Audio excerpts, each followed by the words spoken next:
Yo, what's going on, guys? Line Ripe is back here today with another Marvel Strike Force video. So this one's a little bit different than normal. As you can see, when you look at my level, this is our alt account.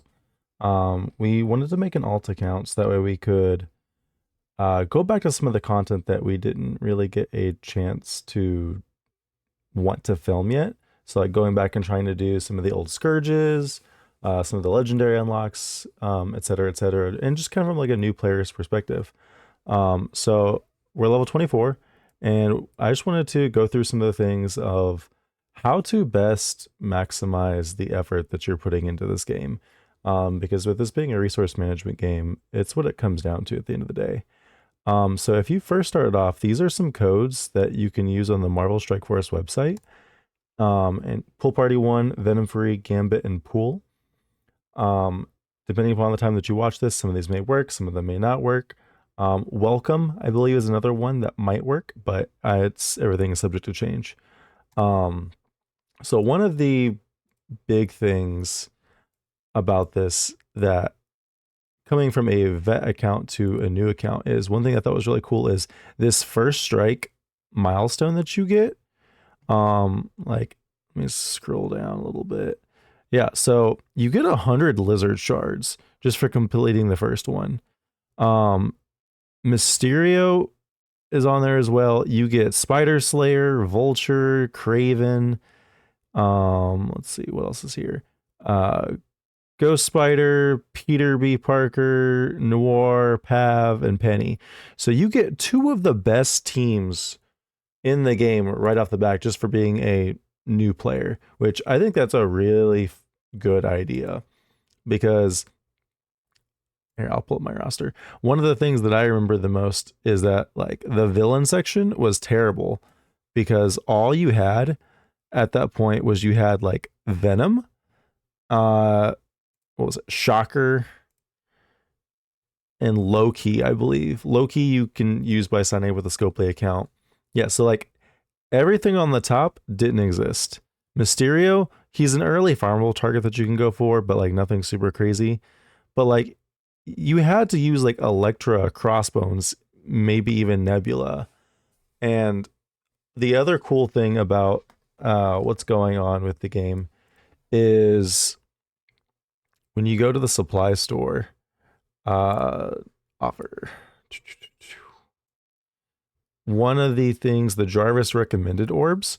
So it seems like every single level up I get one of these, which is basically just like you get usually 5 shards, but these are like max of 50. They're all useful characters according to them. So you have some rebirth characters. I see some Hive Mind, New Avengers, Nowhere, Pegasus, Mercs for Money. Like the list goes on and on. Like, while yes, some of these characters are better than others, like I don't see any like really terrible character in this list. I mean, yes, there are some bad characters, but not like Toad, for example. Like I was kind of upset that on my one of my random premium orbs, I pulled as many Toad shards as I did. Because I was like, I mean, I get it's cool that I have the unlock already, but like I had to use him for the longest time. So the main story is your Superior 6 is going to be amazing. You start off with a big Wolverine Gambit, and then you get so many other heroes. Like we were using Deadpool for a little bit. It makes it significantly easier. And then, as always, make sure you're doing your daily objectives. Coming from a vet account, blitz as much as you can at this point until you unlock simulated accounts. It's not nearly as it's just time consuming at the end of the day. One of the other things is on the Marvel Strike Force website, there is a offer using 10 Ultra cores for Silver Surfer. It's like 2 million gold and like 1,000 power cores. Go get that. One of the some of the other offers I've seen is you'll see it's like 1,000 energy for like 10 Ultra credits. If you see that, absolutely grab that. This is actually my second alt account. The first one was a older account that I made, and then my buddy made a new account. We're playing this together. He's in this new alliance, and he told me about the strike pass, the first strike, and he said there's a second one that comes at like level 25, and I was like, okay, well I got to do that. And the amount that is made difference is amazing. Right now, I think the best ultra core offer I have is like a bunch of legacy orbs and some gold orbs and like a mega orb or something like that. Make sure you're knocking out as many of these milestones as you can. Up until level 50, it doesn't really matter that you're going over or not.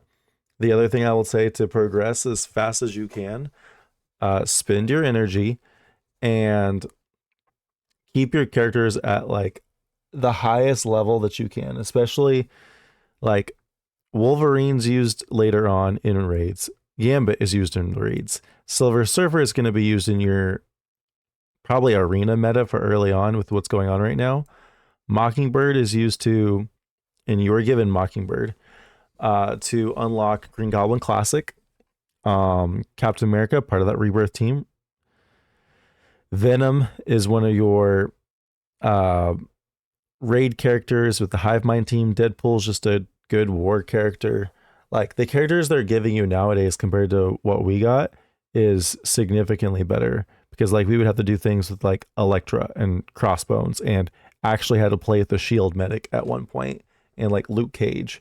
Like that was not fun. So we'll keep you guys up to date. Probably we'll do the next update video around level 24, or not 24, we are level 24, around level 50. That'll give us a good base of what's happened since then. But I just wanted to kind of go over some of these little things like this, and we'll do a little roster review, kind of like what's happened, because we're going to be unlocking some more campaign. Cosmic Conflicts will be unlocked by then, as well as most of the other things like the Nexus villains and heroes. So if you have any questions, feel free to reach out, comment down in the comments below, and we will catch you next time. Peace.